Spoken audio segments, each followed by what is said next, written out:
নদিয়া জেলা পরিষদের পর এবার পুরুলিয়া জেলা পরিষদ, যেখানে একজোট হলো তৃণমূল এবং বিজেপি। পুরুলিয়া জেলা পরিষদের সহ সভাধিপতির বিরুদ্ধে অনাস্থায় ভোট দিলেন তৃণমূলের 29 জন এবং বিজেপির 3 জন। রাজ্যে পালাবদলের পর পুরুলিয়া জেলা পরিষদের সভাধিপতি ও সহকারী সভাধিপতির বিরুদ্ধে পৃথক অনাস্থা। বুধবার পুরুলিয়া জেলা পরিষদের সভাধিপতি নিবেদিতা মাহাতোকে বহাল রাখার সিদ্ধান্ত। নিজেদের মধ্যে বৈঠক করে সভাধিপতির বিরুদ্ধে অনাস্থা ভোটে হাজির না হওয়ার সিদ্ধান্ত তৃণমূল বিজেপি সদস্যদের। আজ সহ সভাধিপতির বিরুদ্ধে অনাস্থার পক্ষে ভোট দিলেন তৃণমূল ও বিজেপির 32 জন সদস্য।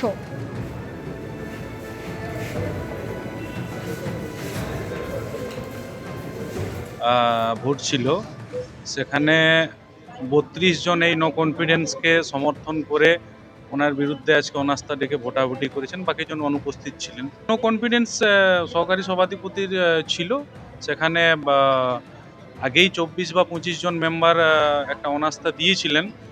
তাতে আবার মেম্বার অধিকাংশ জেলা পরিষদ মেম্বার যোগ হয়ে টোটাল 32 জনে আজকে নো কনফিডেন্সটাকে সমর্থন করে আজকের এই প্রক্রিয়া শেষ হল। সভাধিপতির বিরুদ্ধে ডেকেছিলাম, সেটাকে আমরা আরেকবার চান্স দিলাম। যেহেতু 25 জন মেম্বার আমরা ওর বিপক্ষে আছি, তাহলে আমরা ইচ্ছাকৃতভাবে তাকে আরেকবার চান্স দিলাম। সে আরেকবার চালাক, আমাদের সাথে সমন্বয় করে যদি চালায় তো ভালো, নাহলে এটা তো প্রমাণিত যে আমরা একটা শক্তি প্রয়োগ করেছি, যে আমরা পারি যখন তখন কোনো কাজ করতে। সে অনুভব করেছে যে এতটা মানুষ যখন 25 জন মানুষ আমার সাইড হয়ে গেছে, তাহলে আমারও কিছু ভুল ত্রুটি ছিল। আর অনুভব করা আমার মনে হয় উচিত, যদি না করে তাহলে তার সে ব্যক্তিগত ব্যাপার। পুরুলিয়া জেলা পরিষদে একজোট তৃণমূল এবং বিজেপি। তার আগে গতকাল তৃণমূলের সমর্থনে নদিয়া জেলা পরিষদের দখল নেয় বিজেপি। সভাধিপতি নির্বাচিত হন বিজেপির জেলা পরিষদ সদস্য। বিজেপি সদস্য প্রণতি বিশ্বাসের পক্ষে ভোট দেন 15 জন তৃণমূল সদস্য। আর নদিয়া জেলা পরিষদের মোট 52 জন সদস্যের ভোটদানে উপস্থিত ছিলেন না 31 জন। পুলিশ দিয়ে জেলা পরিষদ সদস্যদের বাড়ি ঘিরে রাখা হয়েছিল বলে অভিযোগ করেছেন কালীগঞ্জের তৃণমূল বিধায়ক। বিজেপি সাংসদের অবশ্য বক্তব্য, তৃণমূলের বিরুদ্ধে দুর্নীতির বিরুদ্ধে অনাস্থা এনেছে। বিজেপির তৃণমূলীকরণ হচ্ছে কিনা তা নিয়ে যখন জোর জল্পনা চলছে, তখন রাজ্য রাজনীতিতে ফের চমক। তৃণমূলের সমর্থনে নদিয়া জেলা পরিষদ দখল করল বিজেপি। সভাধিপতি নির্বাচিত হলেন বিজেপির জেলা পরিষদ সদস্য প্রণতি বিশ্বাস। যাদের ইচ্ছা হয়েছে তারা আমাদের সাপোর্ট করেছে। এখানে আমরা প্রার্থী ছিল না এবং আমরা বিবেক ভোটে জিতেছি। গত 2 জুলাই অনাস্থা ভোটে অপসারিত হন নদিয়া জেলা পরিষদের সভাধিপতি ও তৃণমূল নেত্রী তারান্নুম সুলতানা মীর।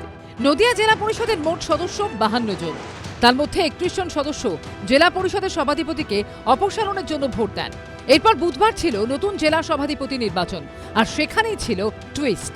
বিজেপির 6 জনের ভোট ছাড়াও বিজেপি সদস্য প্রণতি বিশ্বাসের পক্ষে ভোট দেন 15 জন তৃণমূল সদস্য, আর তৃণমূলের বাকি 31 জন সদস্য অনুপস্থিত ছিলেন। ফলে বিনা প্রতিদ্বন্দ্বিতায় সভাধিপতি নির্বাচিত হন বিজেপির প্রণতি বিশ্বাস।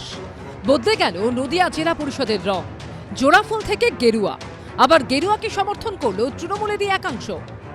গণতান্ত্রিক ব্যবস্থার মধ্যে জিতে এসেছে, এরকম তো কোনো জায়গায় লেখা নেই যে আমাদের 6 জন প্রার্থী আছে বলে আমরা নির্বাচনে প্রতিদ্বন্দ্বিতা করতে পারবো না।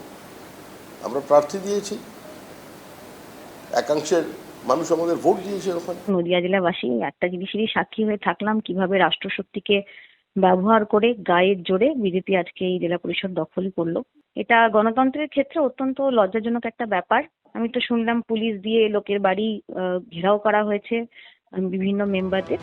তৃণমূলের জেলা পরিষদ সদস্যরা প্রথমে তাদেরই দলের জেলা পরিষদের সভাধিপতিকে সরিয়ে দিলেন, তারপর বিজেপির সদস্যকে সমর্থন করে তাকে সভাধিপতি হতে সাহায্য করলেন। রাজ্য রাজনীতিতে চমকের অন্ত নেই। প্রদ্যোৎ সরকারের রিপোর্ট, এবিপি আনন্দ। এবিপি আনন্দ, এগিয়ে থাকে, এগিয়ে রাখে।